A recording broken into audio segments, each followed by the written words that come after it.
रोशन अली अज़ीम, उन्होंने ये फ़ैसला किया है कि एपी सिंह के ख़िलाफ़ इंडिया में एक रिपोर्ट दर्ज करवाई जाएगी, जिसमें एपी सिंह के ख़िलाफ़ बड़ी कार्रवाई होगी। जहां एपी सिंह रजिस्टर्ड है, जिस कोर्ट में रजिस्टर्ड है, जहां पर ये अपनी वकालत इसकी रजिस्टर्ड है, वहां पर ये रिपोर्ट करवानी चाहिए ताकि इसका जो वकालत का लाइसेंस है वो भी डिसेबल कर दिया जाए। चीज़ ही सीमा के अगेंस्ट जा रही है, कोई भी चीज़ सीमा के हक़ में नहीं जा रही, वो चाहे इनलीगल तरीके से आना हो, वो चाहे उसके पास से मोबाइल बरामद करने हो, वो फिर बच्चों के नाम चेंज करवाने हो, बच्चों का धर्म चेंज करवाना हो, उसकी जो है वो नाज़ेबा वीडियोज़ तस्वीरें, उसके रिलेशनशिप्स पाकिस्तान से वो कैसे है। अस्सलाम वालेकुम दोस्तों, एपी सिंह के ख़िलाफ़ इंडिया में बड़ी कार्रवाई होने को जा रही है। पाकिस्तान के जो वकील हैं फ़याज़ भाई और रोशन अली अज़ीम, उन्होंने ये फ़ैसला किया है कि एपी सिंह के ख़िलाफ़ इंडिया में एक रिपोर्ट दर्ज करवाई जाएगी, जिसमें एपी सिंह के ख़िलाफ़ बड़ी कार्रवाई होगी। क्योंकि आपको पता है कि ग़ुलाम हैदर के जो बच्चे हैं जो सीमा के पास हैं इस वक्त, उसने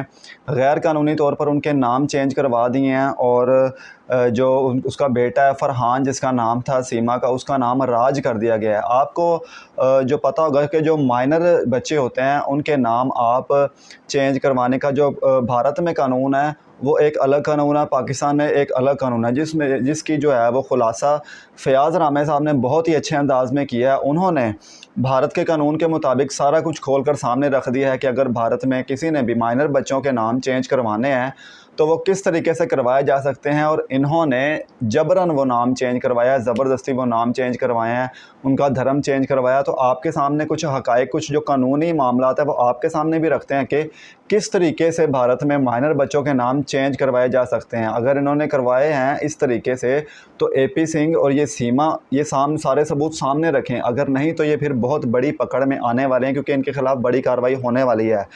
आप माइनर बच्चों के नाम उस सूरत में चेंज करवा सकते हैं कि अगर उनकी वालदा अकेली ही गार्डियन हो, मतलब उसका जो है वो वालिद बच्चों का जो वो फ़ौत हो चुका हो, या उसकी माँ अकेली गार्डियन किस तरह होगी, या उसका पति फ़ौत हो चुका होगा, या फिर उसका पति उसको छोड़ चुका, या फिर उसका पति उसको डाइवोर्स दे चुका होगा। आपको पता है कि ये दोनों सूरत हाल में सीमा झूठी साबित होती है, क्योंकि सीमा के जो पति हैं ग़ुलाम हैदर, उसने कहा है कि मैंने इसको डिवोर्स नहीं दी। अब ये जितना मर्ज़ी कही जाए, मुझे मुँह से कहा है, मुझे लिख कर कहा, नहीं कहा, वो सारी बातें कोई मायने नहीं रखती। भाई आप पेपर्स दिखाओ, आपको डिवोर्स हुई है, आप पेपर्स दिखाओ कि हाँ मुझे डिवोर्स हुई है। दूसरा जगह पर गार्डियन किस तरह से अकेली हो सकती है कि अगर सीमा का पति फ़ौत हो चुका हो, क्योंकि सीमा का पति ग़ुलाम हैदर तो सही सलामत है, तो उसके बावजूद भी इस कानून के मुताबिक वो अपने बच्चों के नाम चेंज नहीं करवा सकती। तो ये बच्चों के नाम चेंज हो कैसे गए, ये भी एक सवाल खड़ा हो सकता है। तो एपी सिंह के ख़िलाफ़ ये एक कार्रवाई करने का फ़ैसला किया, और एपी सिंह के ख़िलाफ़ कैसे कार्रवाई होगी आप सोच रहे होंगे। भाई क्राइम रिपोर्टर साक्षी हैं, उनके साथ जो ग़ुलाम हैदर के वकील हैं उनका कॉन्टैक्ट करवाया गया है, और उसके ज़रिए से इंडिया के जो मामलात हैं वो सारे देखे जाएंगे। साक्षी ने ये यकीन दहानी करवाई है कि उन्होंने बल्कि ये डिमांड की है ग़ुलाम हैदर से और उनके वकील से कि अगर आप लोग जो है वो डिसीजन मेकिंग पावर आप थोड़ी मुझे दें तो मैं इस केस को इंडिया में आगे लेकर चल सकती हूँ। क्योंकि ज़ाहिर है जब तक इंडिया नहीं आते ग़ुलाम हैदर और उसके वकील, तो ये केस इंडिया में उनके हक़ में नहीं चलेगा।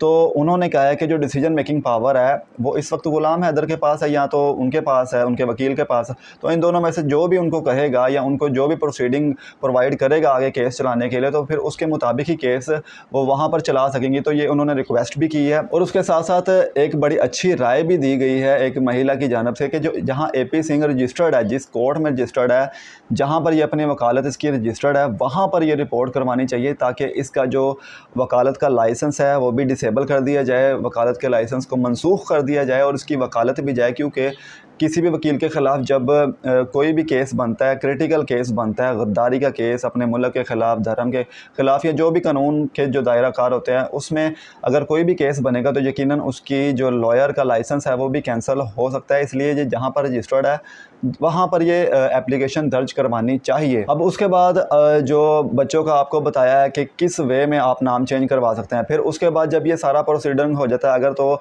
वालदा अकेली गार्डियन है तो उसके बाद फिर कोर्ट के पास ये लोग जाएंगे, कोर्ट में एप्लीकेशन जमा करवाएंगे, कोर्ट उस एप्लीकेशन को देखेगी।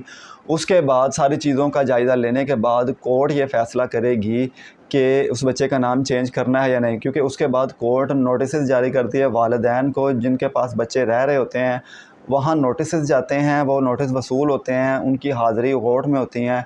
फिर उसके बाद जो है वो न्यूज़पेपर में एक ऐड शाया किया जाता है बच्चों के नाम चेंज करने के हवाले से। ऑफिशियल गज़ट जो होता है उसमें नाम चेंज करने के हवाले से न्यूज़ छपवाई जाती है। उसके बाद जाके सारे मामलात देखने के बाद कोर्ट ये फ़ैसला करती है कि इन जो बच्चे हैं जितने भी हैं 4 जैसे इनके हैं, तो उनके नाम चेंज करने चाहिए या नहीं चाहिए।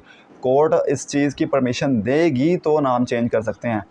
तो ये इस चीज़ की कार्रवाई भी एपी सिंह और सीमा के ख़िलाफ़ हो सकती है। सीमा ने तो बड़ा भाग के राज रख रही है ना नाम, तो ये राज नाम भी इसके गले की हड्डी बन सकता है। इसके बाद जो रोशन अली अज़ीम के ऊपर जो काफ़ी लोगों ने सवालात उठाए थे कि केस क्यों नहीं चल रहा, तो क्योंकि उनकी जानब से काफ़ी डेट्स वगैरह दी गई थी, तो उनको तनकीद का निशाना बनाया जा रहा था। तो एक दो लास्ट वीडियोस में उन्होंने अपने कुछ प्रूफ्स सामने रखे हैं। उन्होंने सारे वो बताया कि वो केस को किस तरह देख रहे हैं, किस किस जगह पर एप्लीकेशंस दी गई हैं, और उन्होंने वो सारी डिटेल से बताया कि वो एप्लीकेशंस किस किस इदारे में दी गई हैं। वो आपके साथ भी शेयर करते हैं। 4 जगह पर एप्लीकेशन जमा करवाई गई है गुलाम हैदर के केस के हवाले से।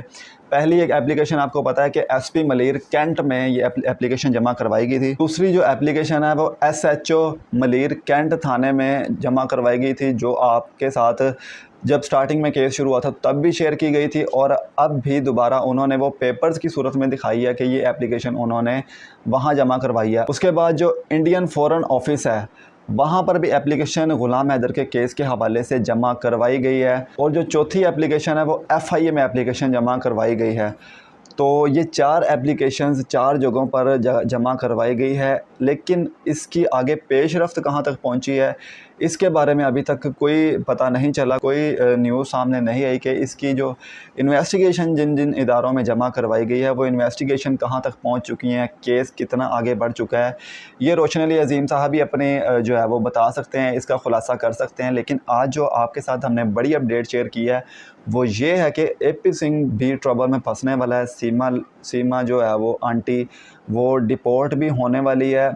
कब होगी इसका फ़ैसला तो अब इंडियन कोर्ट्स ने ही करना है, क्योंकि हर चीज़ के प्रूफ और हर चीज़ ही सीमा के अगेंस्ट जा रही है। कोई भी चीज़ सीमा के हक़ में नहीं जा रही, वो चाहे इनलीगल तरीके से आना हो, वो चाहे उसके पास से मोबाइल बरामद करने हो, वो फिर बच्चों के नाम चेंज करवाने हो, बच्चों का धर्म चेंज करवाना हो, उसकी जो है वो नाज़ेबा वीडियोज़ तस्वीरें, उसके रिलेशनशिप्स पाकिस्तान से वो कैसे है, ये सारा मतलब जितने भी मामला है सारे उसके ख़िलाफ़ ही जा रहे हैं।